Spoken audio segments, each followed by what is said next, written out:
En cette matinée ensoleillée, nous sommes réunis pour honorer les combattants de la liberté, les héros tombés au champ d'honneur, les Français libres, les résistants de l'intérieur, les déportés, les Français envoyés en Allemagne pour le travail obligatoire et tous ceux qui ont perdu un père, un fils, un frère, un être cher. Nous avons le devoir de nous souvenir.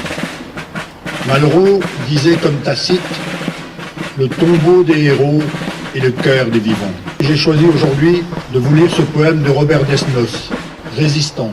En ce jour, nous commémorons la capitulation allemande. Et en ce jour, nous rendons hommage aux Français qui sont morts. Français libres qui ont suivi le général de Gaulle, Français résistants de l'intérieur, soldats d'Afrique qui sont venus nous rejoindre et qui ont payé de leur sang cette victoire contre le nazisme. Une victoire qui a permis de sauver l'honneur de la France, permettre à la France de s'asseoir à la table des vainqueurs. Nous devons remercier ces Français qui se sont dressés contre les nazis, remercier aussi nos alliés.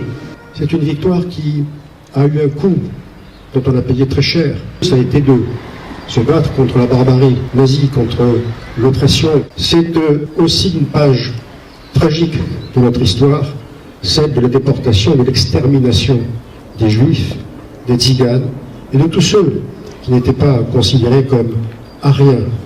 Cette mémoire douloureuse est la nôtre, nous en sommes les dépositaires. Après tant d'années, à défendre toujours nos libertés, nos démocraties. Ce sont des éléments fragiles, nous le savons bien. Nous avons encore à défendre beaucoup de choses. Ce que nous devons à tous ceux qui sont morts pour nous, c'est bien la volonté farouche d'être fidèles à leur sacrifice et être fidèles à cette grande mémoire qui est partagée ici par tous ceux qui croient aux valeurs patriotiques, à la France, à sa grandeur, à la puissance et à la gloire. C'est pour nous toujours un sentiment extrêmement fort de participer à ces cérémonies. Merci à vous tous d'être là aujourd'hui. Merci à tous ceux qui sont rassemblés, qui rendent cet hommage. Vive la République et vive la France. J'ai été appelé dans les transmissions. J'ai été en Algérie. Puis j'ai fait 28 mois comme tous les copains. Ouais, souvent, c'est quand on faisait la Jeep Radio. Maintenant qu'on voit ça en arrière, on était jeunes déjà à l'époque. Mais enfin, il y a quand même eu des copains qui ont été tués, puis on avait des sacrés travail à faire. Hein. Bonjour, je m'appelle Maïlis et je suis mère enfant de la ville de Thiais. Et aujourd'hui, avec les autres enfants, on s'est réunis pour commémorer le 73e anniversaire de l'armistice du 8 mai 1945. Tous les enfants des écoles de Thiais se sont réunis pour les commémorations. Donc je remercie toutes les équipes qui ont fait en sorte justement que les enfants n'oublient pas ce jour. Et ils ont défilé, ils ont déposé les bougies. Pour eux, c'est très important, je pense, de connaître l'histoire. Que Maëlys participe à tous les défilés quand elle peut. Et elle est très fière de représenter les enfants de Thiais. À tous ceux qui ont subi plus que la raison ne peut accepter, que leurs sacrifices ne seront jamais considérés vains.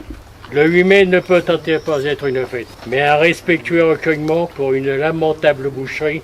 Tous ceux qui ont participé savent qu'aucune guerre ne sera jamais propre ou chirurgicale, mais entraînera toujours dans son sillage un cortège de misère et de larmes.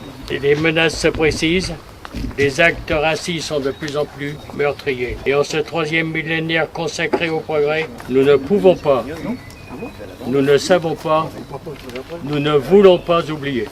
N'oubliez pas qu'en ce jour le soleil vous inonde et sachez qu'un jour je sortirai de l'ombre, disait Maï Brandt.